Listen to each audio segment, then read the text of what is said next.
행운의 여신이 자신에게 준 세 가지 복에 대해 늘 감사했다고 합니다.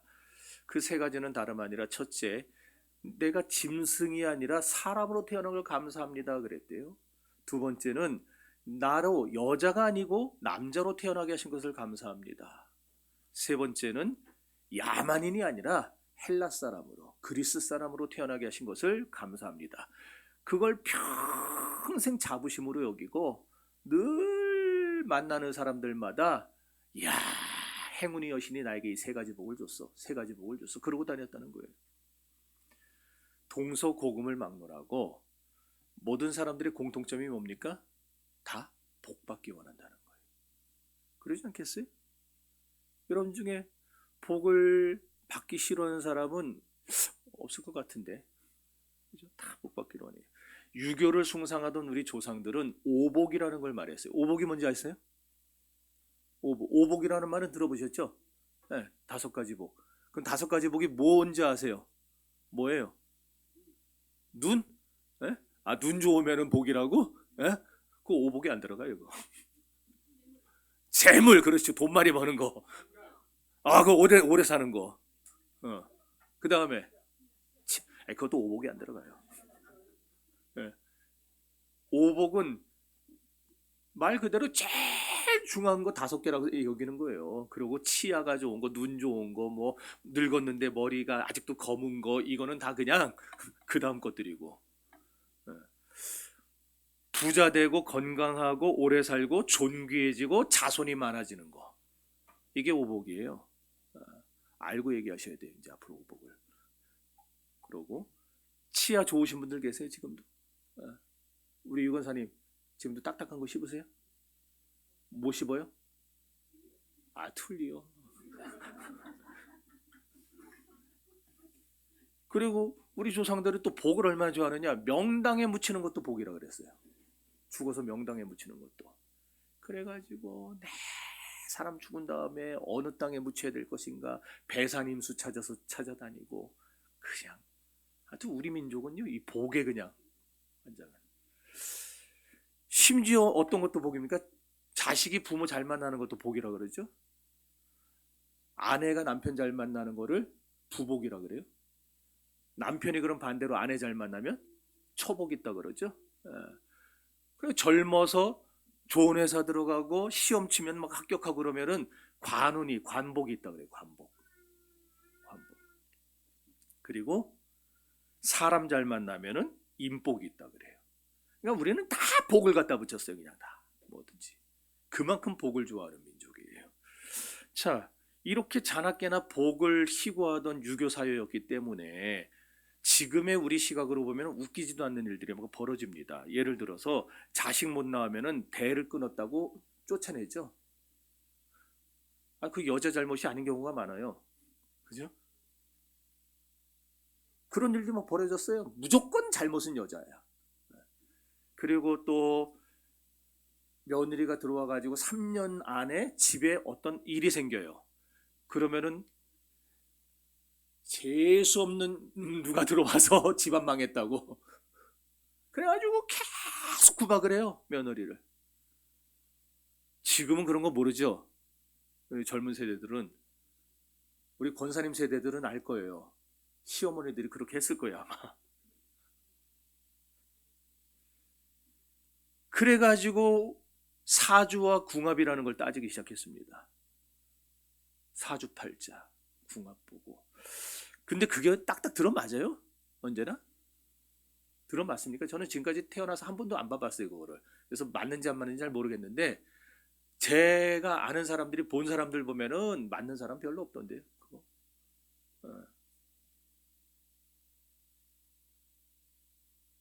지상렬 씨가 지금 이제 뭐 금년에 결혼한다고, 아직 뭐 여자가 있는 것도 아니에요. 근데 작년에 점쟁이가 당신 금년에 결혼한다 그랬다고 좋다고 했는데 작년 결혼 못했어요. 요번에 그 점쟁이를 또 만났어요. 왜 작년에 결혼한다 그러더니 아직 음력도 안 지나갔잖아. 그러더니 안 맞아요. 이사를 해도 날짜 받아서요. 손 없는 날 찾아가고. 집을 지을 때도 돼지 머리에 돈을 꽂습니다. 탈나지 않게 해달라고. 웃기지 않습니까? 성리학을 숭상하던 나라예요, 조선이. 그런 나라에서 미신과 무당에 제일 많이 기대 살았어요. 그 결과 오늘날 이 나라가 지금 완전히 무당판이에요, 무당판. 저는요, 김영삼 대통령이 장로였는데 그분이 지금 천국에 있는지 없는지 굉장히 궁금해요. 왜 그러느냐? 그분이 우리나라에 무당학교를 허가를 내준 사람이에요. 여러분들 스포츠 신문이나 뭐 그냥 그 케이블 TV 틀면은 막 요즘에 간혹 무당들 나오죠? 그 사람들이 다 신내림 받은 무당이 아니고 학습 무당이에요. 공부하고 이거 막 명리학 연구해가지고 그래 무당된 사람들. 이 나라가 지금 완전히 무당판이 됐어요. 무당판이.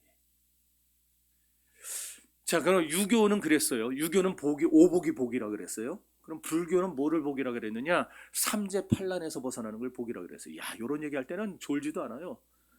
눈을 동그랗게 뜨고 들어요 다. 삼재팔란이 뭔지는 아세요? 삼재팔란. 아, 저도 설교 준비하려고 진짜 부단히 연구합니다. 진짜 이런 거.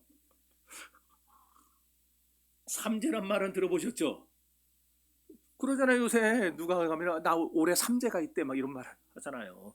삼재가 뭐냐면 풍재, 수재, 화재예요.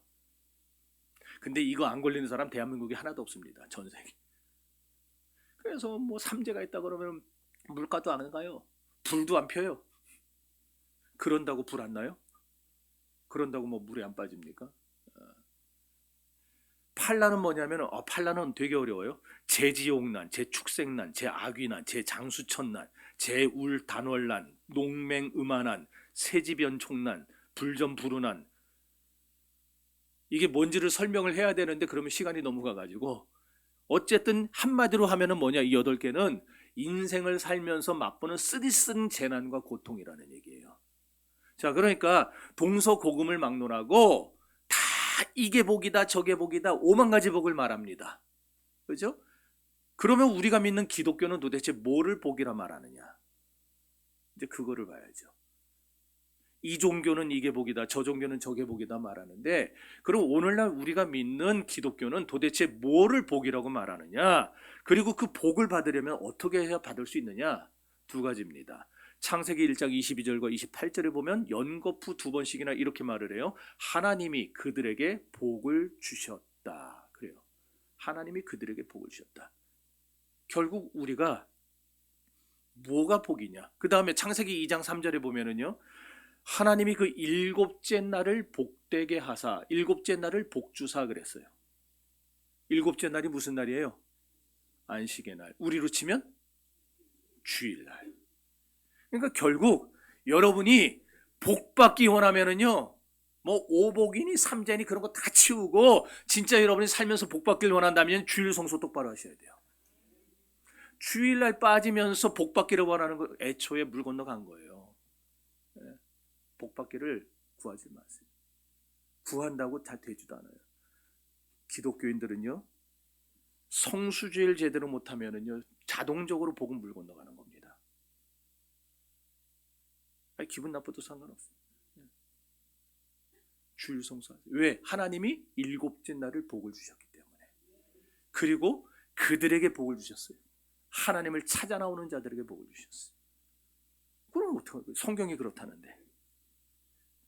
복을 받는 두 번째 방법, 그러니까 첫 번째 방법은 주일 성수자를 지키는 거. 두 번째 방법은 시편 33편 12절에 나옵니다. 따라합시다. 여호와를 자기 하나님으로 삼는 사람은, 자기 하나님으로 삼는 백성은 복이 있도다. 네. 그러니까 하나님을 의지하고 하나님 모시고 사는 사람이 복이 있다는 거예요. 성경이 축복에 대해서 그렇게 정의하는 이유는 복이라고 하는 것은 다 거저 생기는 것이 아니에요. 하나님이 우리에게 내려주시는 게 복이기 때문에. 그래서 그렇게 말하는 거예요. 여호와를, 복을 주시는 분을 내 하나님으로 모시고 살면은 복의 근원 되신 하나님이 나와 함께 있으니까 내 생활이 복되게 되는 거예요. 올 한 해에 하나님 모시고 사는 우리 더 함께 성도들이 되시기를 축복합니다. 그래서 이 복을 뜻하는 히브리어가 에쉐르라는 말이에요. 여러 가지 단어가 있는데 그 중에 하나가 에쉐르. 이 에쉐르라는 말은 뭐냐면 사실 감탄사입니다. 야, 나 정말 복 받았어 하는 감탄사예요. 귀 아팠어요 방금? 안 아팠죠? 아, 나 요새 스트레스 받아서. 그러니까 하나님이 나와 함께하는 것을 깨달을 때 에쉐르, 나는 복 받았어, 그런 말이 나온다라는 거예요. 그러므로 축복 중에 축복이 뭐냐? 우리 기독교인들에게 있어서 축복 중에 축복은 하나님이 나와 함께 하시기 위해 육신을 취해 이 세상에 오신 도성인신, 즉 성육신이 축복 중에 최고의 축복이에요. 이게 가장 큰 축복이에요. 하나님이 이 세상에 나와 함께 하기 위해 오셨다. 그래서 신명기 12장 15절에 보면 그러나 내 하나님이 여호와께서 내게 주신 복을 따라, 그런 말씀이 나와요. 그러니까 이 말은 뭐냐 하니까 하나님이 내게 주신 복을 따라, 이것은 복을 내가 만들어낼 수 있다는 말이에요? 못 만든다는 말이에요? 못 만들어요. 복은 다 복받기를 원하지만 불교 사람들도 복받기 원하고 유교 사람도 복받기 원하고 힌두교 사람도 복받기 원하고 다 복받기 원하지만 사람이 아무리 애쓰고 노력한다고 복은 못 받아요. 왜? 복은 하나님이 나눠주시는 거니까. 그러니까 돼지 머리에 돈 꽂아 놓는다고 복 받는 게 아니에요. 명태대가리를 현관에 걸어 놓는다고 복 받는 거 아닙니다. 왜? 걸어 놓은 집 있어요? 네. 베개마다 부적 갖다 붙여 놓는다고 복 받는 거 아니에요. 어째서? 복은 하나님이 주셔야 받으니까. 그러므로 복의 근원 되시는 하나님이 함께하는 사람이 복된 사람이라는 사실을 믿으시기를 바랍니다. 왜 하나님이 있는 사람이 복된가? 마가복음 10장 27절은 말씀합니다. 예수께서 저희를 보시며 가라사대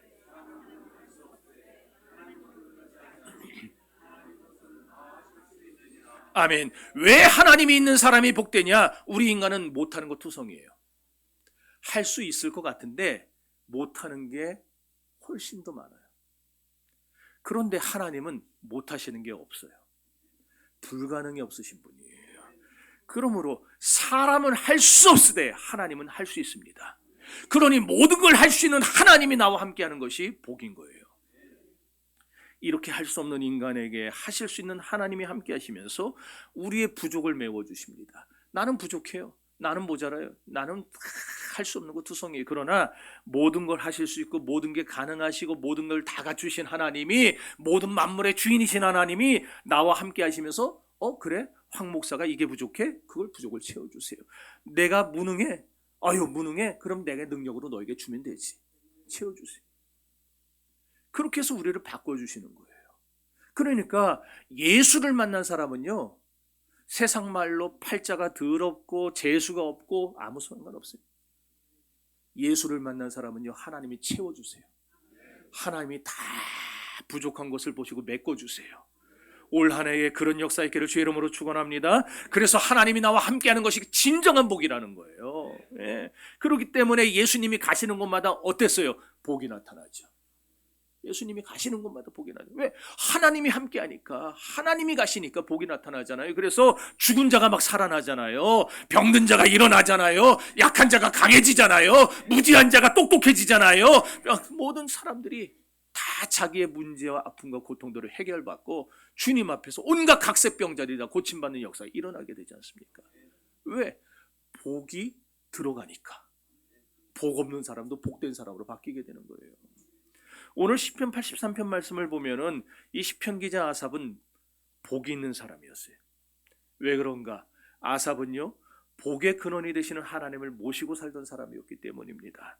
하나님을 모시고 사는 아삽이었기 때문에 아삽에게는 특징이 하나 나타나는데, 기도할 줄 알았어요. 세상을 살다 보면 병드는 사람도 있습니다. 또 실패하는 사람도 있어요.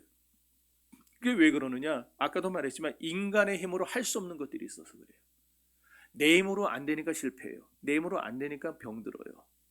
그러나 중요한 건 뭐냐? 세상을 살다 보면 여러 가지 시험과 역경과 환난을 만날 수도 있지만 하나님이 함께 하시면 그 인생의 어려운 문제를 우리는 언제나 넉넉히 이기고 넘어갈 수 있게 될 것입니다. 그걸 가능하게 만드는 게 뭐냐? 그게 기도예요. 내 힘으로는 안 되는데 하나님의 힘을 끌어다녀서 내 힘을 삼고, 나는 무능한데 하나님의 능력을 끌어다녀서 나를 강하게 하고, 그래서 내 앞에 놓여있는 전에는 상상도 못하고 넘어갈 그런 가능성조차 없었던 문제들을 이제는 내 능력이 아니라 하나님의 능력으로 쉽게 넘어가는 거. 그걸 가능케 하는 게 바로 기도라 이 말이에요. 장신대를 나온 통화청 목사님 중에 어떤 목사님이 계세요. 되게 잘생겼습니다. 대형 교회를, 저하고는 비교도 안 될 정도로 막 그냥 몇만 명 되는 대형 교회를 하시던 목사님이에요. 은퇴를 했어요. 젊었을 때는 기가 막히게 잘생겼어요.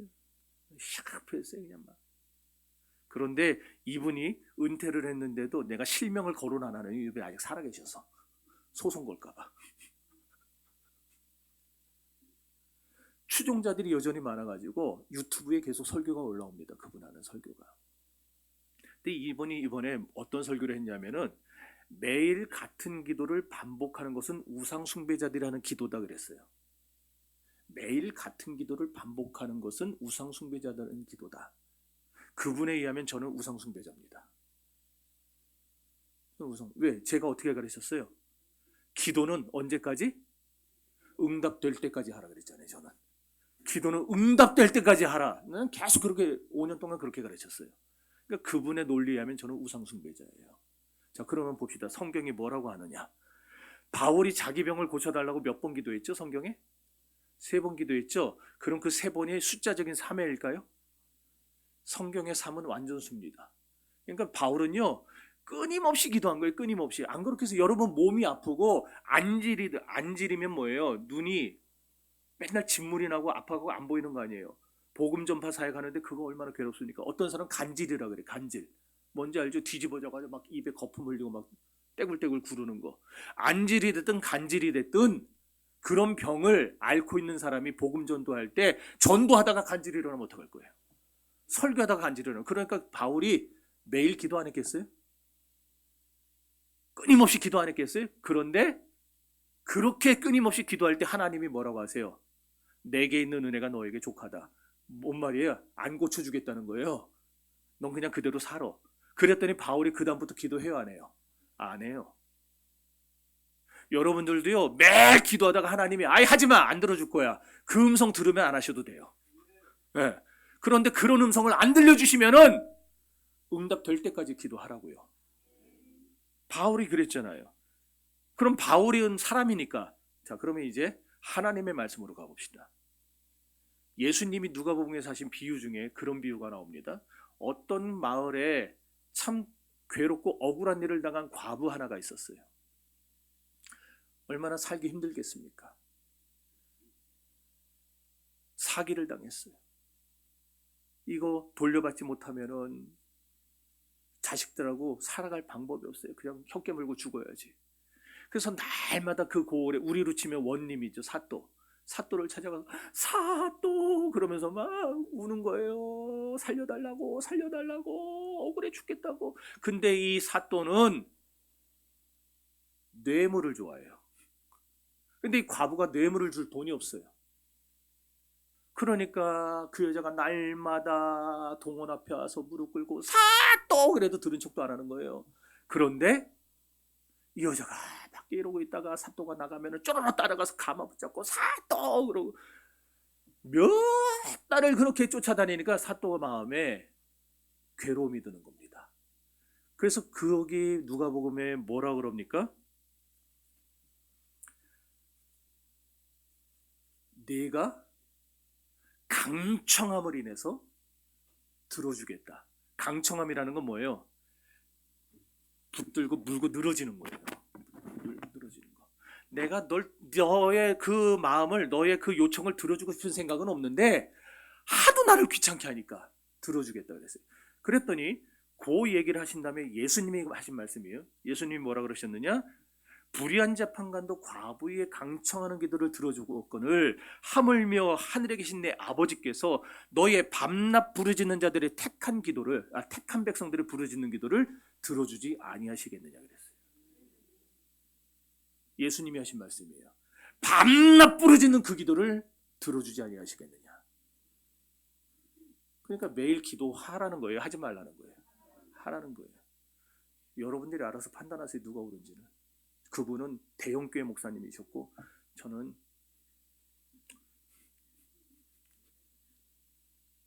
이 정도 하고 이제 1절을 읽어봅시다. 1절.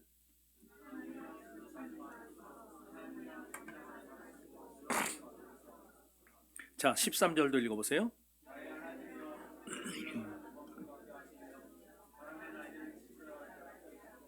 아멘.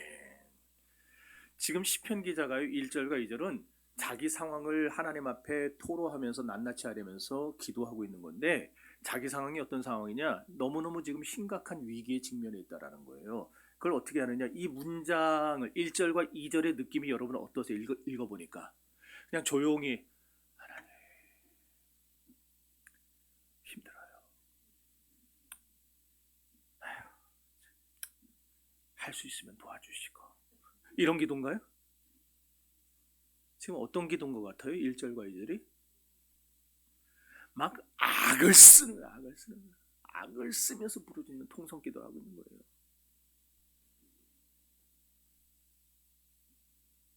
지금 여기 보니까 자기 형편이 굴러가는 건불 같다 그랬어요. 건불이 뭔지 아세요? 원래 건불은 이렇게 생긴 거예요. 엉겅퀴 저렇게 생겼는데 이게 마르면은 이렇게 돼요. 저게 바람에 날리면은 이렇게 굴러다니고, 그걸 보고 지금 뭐라 그래요? 굴러가는 건불 같다 그런 거예요. 흩날리는 지푸라기는 안 보여줘도 알죠? 예. 이런 상황에서 지금 자기 인생이 누가 조금 건드리면 열로 굴러가고 조금 건드리면 절로 굴러가고, 이렇게 다 메말라가지고 인생에 사는 재미가 없고 고통스럽고, 이런 상황에서 조용히 기도했겠냐고요. 아삽은 이렇게 축복의 근원 되시는 하나님 앞에, 문제 해결의 근원이 되시는 하나님 앞에 기도라는 무기를 통해 강력하게 부르짖어 간구했던 겁니다. 그렇습니다. 하나님이 있는 사람이 축복된 이유는 하나님이 있는 사람은 하나님을 찾아 나와 하나님 앞에 기도하기 때문입니다. 여러분, 아삽의 시가 모두 11편이에요. 오늘 우리가 읽은 시편 83편이 그 마지막입니다. 특별히 본편은 주변국들이 지금 다 동맹을 맺어서 남북 이스라엘을, 남유다와 북이스라엘을 침공해서 나라를 망하게 하자, 요 사건을 배경으로 하고 있어요. 생각해 보세요. 옛날 신라가 당나라와 편을 먹고 백제와 고구려를 무너뜨렸어요. 그런데 한두 나라도 아니고 지금 수많은 나라들이 연합해서 쳐들어오는 거예요. 주변에 블레셋, 암몬, 모압, 에돈, 두로, 시돈, 애굽, 그 다음에 저기 아수르,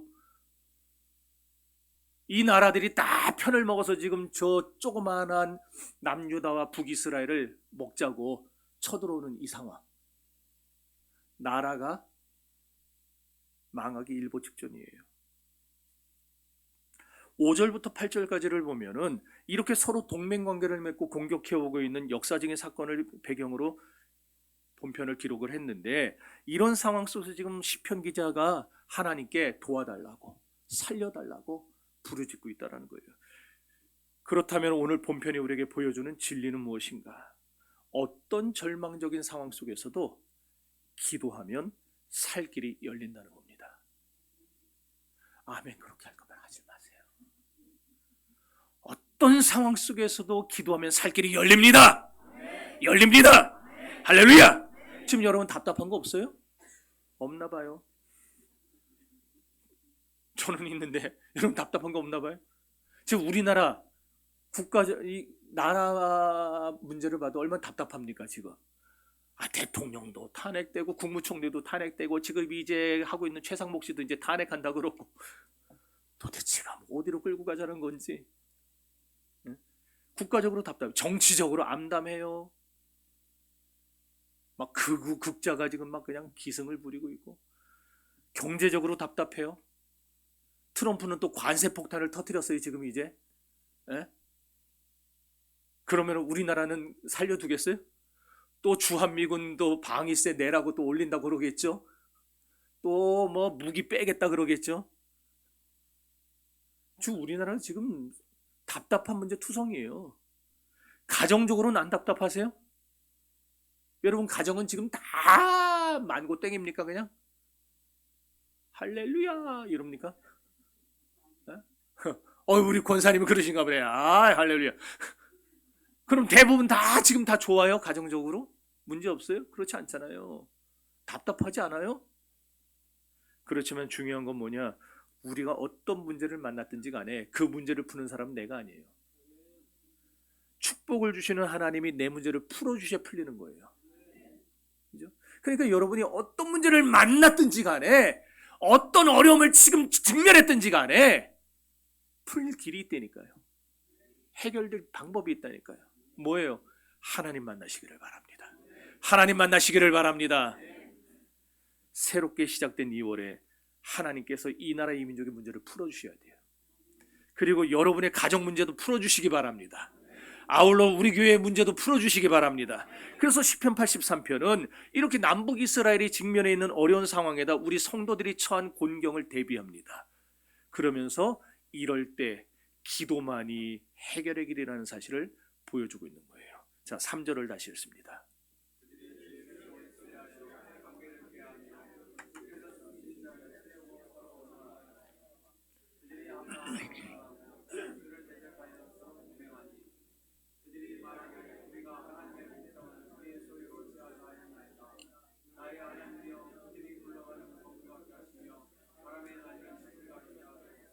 아멘.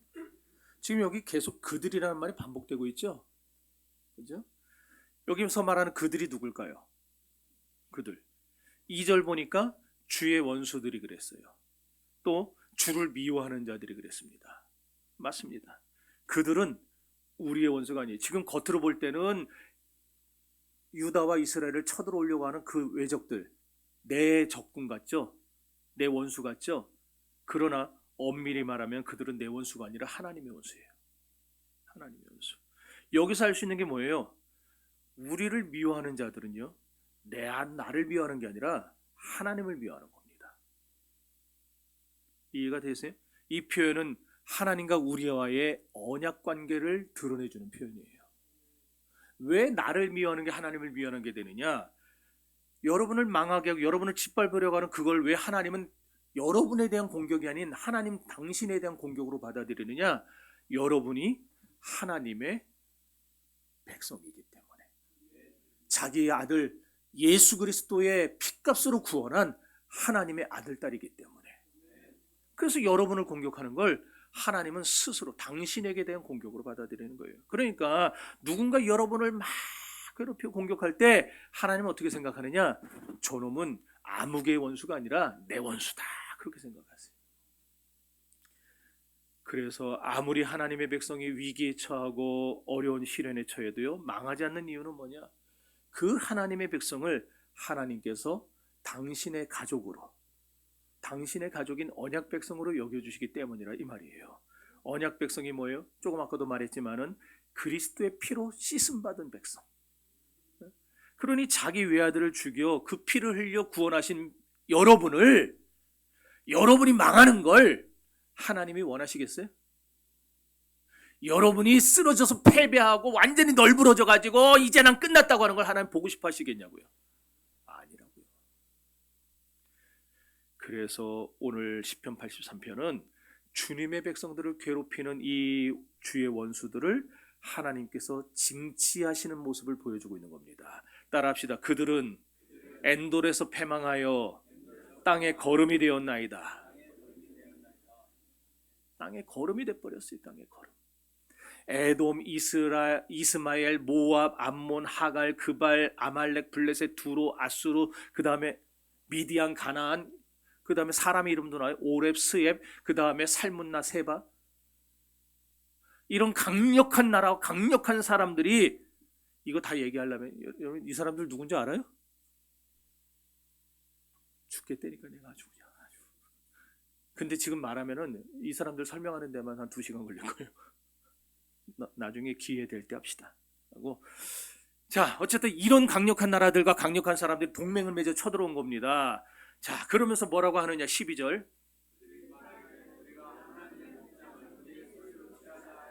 아멘. 여기 하나님의 목장이란 가나안 땅을 말해요. 가나안 땅은 누구에게 주신 거예요? 하나님이 이스라엘 백성에게 준 땅이죠. 근데 그 땅을, 하나님이 주신 땅을 우리가 빼앗자 그러고 있는 거예요. 요즘으로 말하면 우리 재산 뺏어가고 우리 땅 뺏어가고 우리를 완전히 망하게 하자 그 말이죠. 그랬던 그들이 어떻게 돼요? 하나님이 그들을 패망케 하시니까 땅의 거름같이 되어버렸어요. 굴러가는 건물같이 되어버렸어요. 바람에 흩날리는 지푸라기같이 되어버렸어요. 오늘도 우리 신자들을 향한 사탄의 공격은 집요합니다. 무섭습니다. 그러나 그래도 잊지 마세요. 우리 하나님은 사탄보다 더 강합니다. 그래서 찬송이 있죠. 주 하나님은 크고 힘있고 능히 있어 못할 일 전혀 없네. 아시죠? 우리 하나님은 힘있고 능히 있어서 못할 일이 전혀 없는 하나님. 그 하나님이 강한 하나님이기 때문에 그 사실만 잊지 않으면 하나님이 역사하실 겁니다. 그래서 고린도서 4장 8절은 이렇게 말씀합니다. 우리가 사방으로 우겨쌈을 당하여도 쌓이지 아니하며 답답한 일을 당하여도 당하지 아니하며 낙심하지 아니하며 박해를 받아도 버림받지 아니하며 거꾸로 뜨림을 당하여도 망하지 아니하고 그랬어요. 얼마나 답답해요. 그런데 우리는 안 망해요. 무너지지 않아요. 여러분 이게 기적 아니에요? 그러잖아요. 기적이잖아요. 금년에 이렇게 여러분 주변에서 여러분을 공격하고 무너뜨리려 해도요, 하나님의 진실한 백성들은 무너지지 않는다. 이 믿음을 갖고 사시기를 주의 이름으로 축원합니다. 에워싸이지 않아요. 우리는 망하지 않아요. 어째서 내가 능력이 있으니까, 내가 힘이 있으니까, 내가 다 해나갈 빠져나갈 방법이 있으니까 하나님이 나를 지켜주시니까. 할렐루야. 이런 기적이 2025년 여러분의 삶 가운데 나타나기를 다시 한번 주의 이름으로 축원합니다. 그러면 이런 역사가 어떻게 나타나게 된다고요? 오늘 본문이 우리에게 가르쳐주는 바가 뭐였습니까? 기도가 우리를 살린다는 겁니다. 부모의 기도가 자식을 살려요. 기도를 안 하나 봐, 자식들을 위해서. 그러니까 아멘이 확 죽어버리지 지금. 부모의 기도가 자식을 살립니다. 남편의 기도가 아내를 힘있게 합니다. 그러니까 남편들은요, 아내 속썩이지 마세요. 아내를 위해 기도해 주셔야 돼요. 남편들은 힘을 북돋아 주셔야 돼요. 지금 또 이거 들으면서 거봐 들어요. 반대로 아내들도 남편을 위해 기도하셔야 됩니다. 남편이 어디를 가든지 든든히 서게 해달라고. 그리고 성도의 기도가 교회를 살립니다. 그러니까 여러분 교회를 위해 기도해야 되겠어요? 안 돼? 해야 되죠. 교회를 위해. 주변 모든 나라가 쳐들어온 절체절명의 순간에 그런데 누가 기도해요 지금? 누가 기도하고 있어요? 아삽이, 시편 기자가 기도하고 있죠. 아삽 혼자 기도하고 있어요. 이거는요, 다른 사람 기도 안 해도 나 혼자 하는 기도가 이렇게 중요하다는 걸 보여주는 겁니다. 그러니까 여러분 기도합시다. 그러면은 누구도 안 나오는데 꼭 나한테만 오라 그러는데 그런 소리 하지 마세요. 누구 안 나도 여러분 혼자 나와서라도 기도하면 하나님은 여러분의 기도를 듣고 가정을 살립니다. 우리 교회를 살립니다. 지금까지 기독교는 그렇게 2000년을 흘러온 거예요. 혼자라도 나와서 기도의 자리를 지킬 수 있기를 바래요. 그런데 1절 보니까 하나님께 침묵하지 말아주세요, 잠잠하지 말아주세요, 조용하지 말아주세요, 똑같은 말을 지금 3번 반복해서 하고 있습니다. 이게 무슨 뜻이냐? 하나님, 따라합시다. 하나님, 내 기도에 신속하게 응답해 주세요. 하나님, 내 기도에 신속하게 응답해 주세요. 하나님께서 2025년 여러분의 기도에 신속하게 응답해주는 역사 있기를 축복합니다.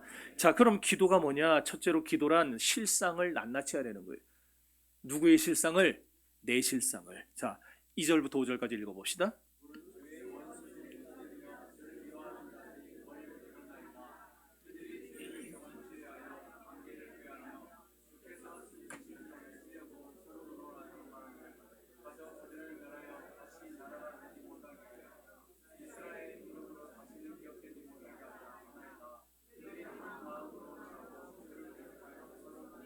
아멘. 이야, 이 긴 걸 읽는데 하나도 안 틀리고 딱딱 맞춰서 읽었어요. 이야, 대단들 하시네. 많이 달라졌네. 예전엔 그냥 막 돌림 노래 하는 것 같더니만 지금 시편 기자가요, 자기 나라 상황, 자기의 백성들이 처한 상황, 그리고 자기가 처한 상황을 하나님께 낱낱이 고백을 하고 있어요. 여러분도 기도할 때 여러분의 상황을 낱낱이 고백할 수 있기를 바랍니다. 그게 기도 응답받는 기도의 첫 번째 조건이에요. 그러니 기도할 때 숨기지 마세요. 저는 답답한 게 자꾸 기도를 하면은요, 속으로 해서 자꾸 말을 안 해요. 말을 안 해요. 뭉뚱그려 말하지 마세요. 아시죠? 낱낱이 고백하세요. 물론 하나님 우리가 일일이 구하지 않아도 아시죠. 아실 거예요. 아시니까 전지하다 그러죠. 전지하세요. 그렇지만 하나님이 우리에게 원하시는 기도의 모습이 뭐냐? 낱낱이 구하는 거예요. 낱낱이 구하는 거. 그래서 요한복음 또 지금 그럴 거예요. 그것 어디 있냐? 증거가 어디 있냐? 요한복음 16장 24절에 나와요. 거기 보면 예수님이 그러셨어요. 지금까지는 너희가 내 이름으로 아무것도 구하지 아니하였으나 구하라. 그리하면 받으리라 그랬어요. 근데 거기 보면 우리 성경에는 내 이름으로 아무것도 구하지 않았으나 구하라 그랬지만은 원어에는요, 뭐라고 되어 있냐면은 낱낱이 구하라 그래 되어 있어요. 낱낱이 구하라. 낱낱이 구하라는 말은 또 뭔 뜻이냐면 반드시 구하라예요. 반드시 구하라. 그래서 영어 성경은 must를 썼더라고요. must가 뭐예요? 굉장히 강한 명령이잖아요. 반드시 해야 되는 거. 그러니까 우리는 기도를 두루뭉술하게 기도하는 게 아니고 넘어가면서 기도하는 게 아니고 낱낱이 내 상황, 하나님 내 아들이 내 딸이 지금 이런 상황입니다. 하나님 정말 말도 안 듣고 남편은 자꾸 속색이고 낱낱이 기도하. 낱낱이 예수 이름으로 구하시기를 바랍니다. 여러분, 여러분의 마음에 억울한 거 있고 슬픈 거 있고 그리고 속상한 거 있고 괴로운 거 있고 가시 같은 아픔을 주는 그런 이웃들이 있거들랑 하나님께 낱낱이 고백하면서 기도하세요. 그렇게 예수 이름으로 낱낱이 구하게 될 때 then it 나옵니까? Then it will be given to you. 뭐냐? 그러면 우리에게 너에게 반드시 안겨줄게. 여러분이 낱낱이 기도하면 주님이 하신 말씀이에요. 내가 그럼 너에게 반드시 안겨줄 거야. 응답을 줄 거야. 축복을 줄 거야. 그 말이에요. 믿습니까? 기도란 그런 거예요. 기도란 낱낱이 구하시기 바래요. 두 번째로 기도란 뭐냐? 도와달라고 요청하는 거예요. 도와달라고. 자, 13절부터 18절까지 읽어봅시다.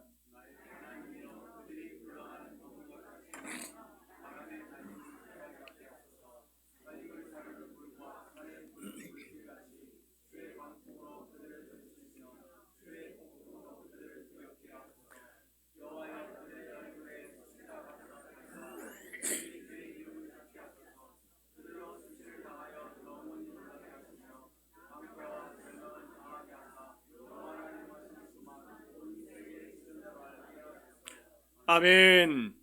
날마다 공격을 당하며 살고 있는 여러분의 삶 속에서 하나님께 도와달라고, 나를 돌아봐 달라고 기도하시기를 바랍니다. 여러분, 세상 살아갈 때 많은 사람들이 얼마나 많은 인과관계를 맺습니까? 또 사람과의 관계도 맺고 거기서 속상하고 억울할 때마다 자기 힘으로 복수하고 자기 힘으로 뭘 하려고 들어요. 그런데 여러분은 그러지 마세요. 그리스도인들은 그러지 마세요. 하나님께 도움을 청하세요. 그럼 하나님이 해결해 주십니다. 자, 그렇다면 우리는 왜 기도해야 되느냐? 3절 보니까 우리가 주님의 백성이기 때문에, 백성이기 때문에 기도해야 된다.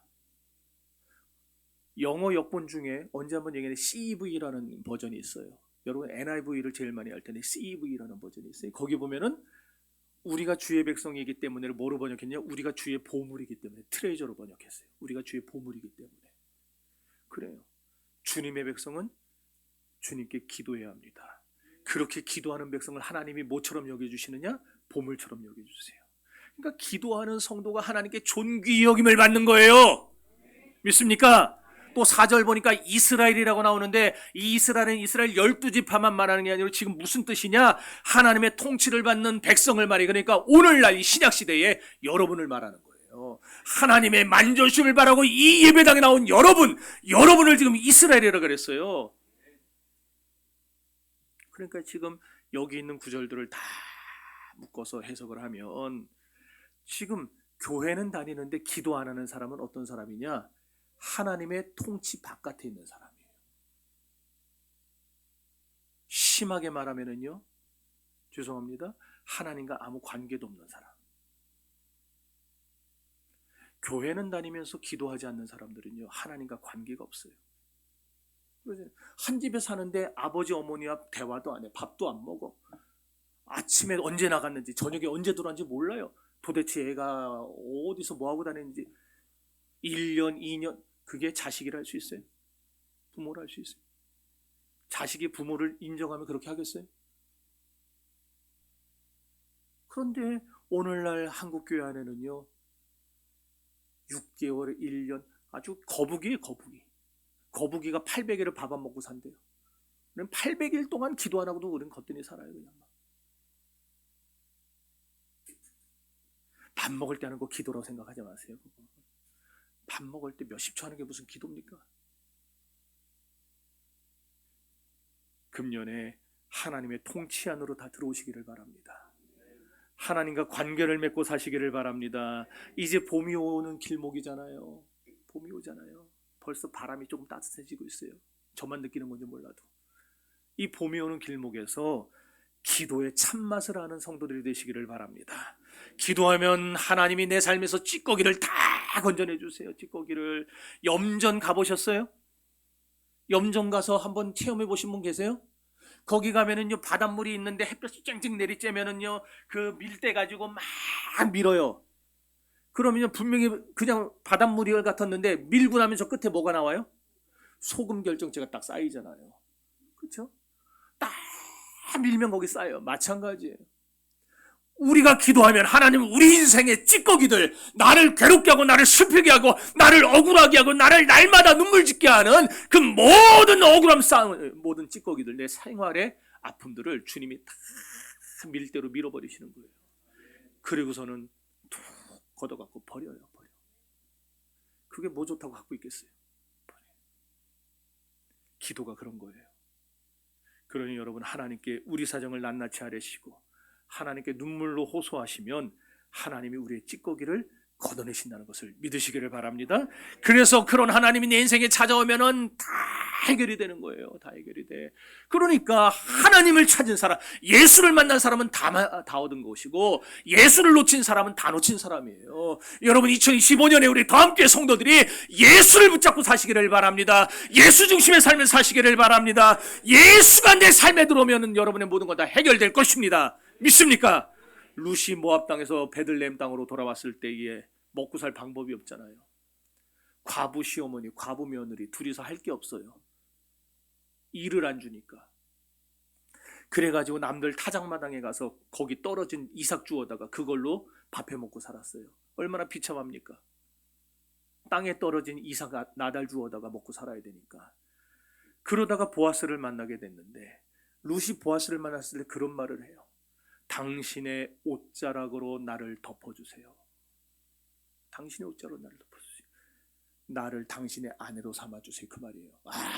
여자가 더 당돌해요.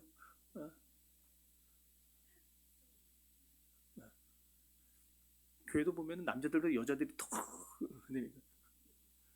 저도 그래요. 저는요, 엘리베이터에 저 남자 혼자 타고 여자가 2명만 타도요, 저는 아무 말 못해요. 근데 여자분들은 혼자 타도요, 남자가 다 타도 좀 옆으로 가요. 다 하더라고. 난 여기서 찡겨갖고 말도 못하고 이러겠는데. 여러분 보세요. 보아스의 옷자락으로 덮어만 줘도 룻의 모든 고난과 어려움이 해결됐잖아요. 보아스 사람이에요. 사람의 옷자락으로 덮어만 줘도 해결이 돼요. 하물며 하나님께서 당신의 거룩하고 영광스러운 옷자락으로 우리를 덮어주시는데 뭐가 해결 안 되겠습니까? 그것이 진정한 축복이요, 그것이 은혜인 줄 믿습니다.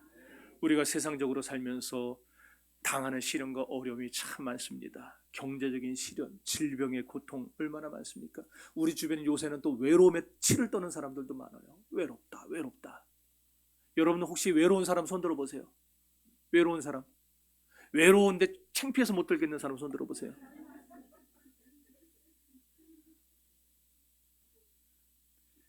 그럴 때 이 세상 어느 누구의 위로가 우리를 위로해 줍니까? 아무리 우리 가서 위로해 준다 한들 위로가 되겠습니까?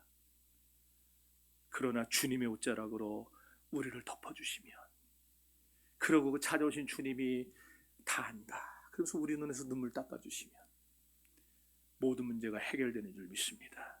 그런 은혜가 이 아침 여러분에게 넘치기를 주의 이름으로 축원합니다. 다 같이 기도합시다.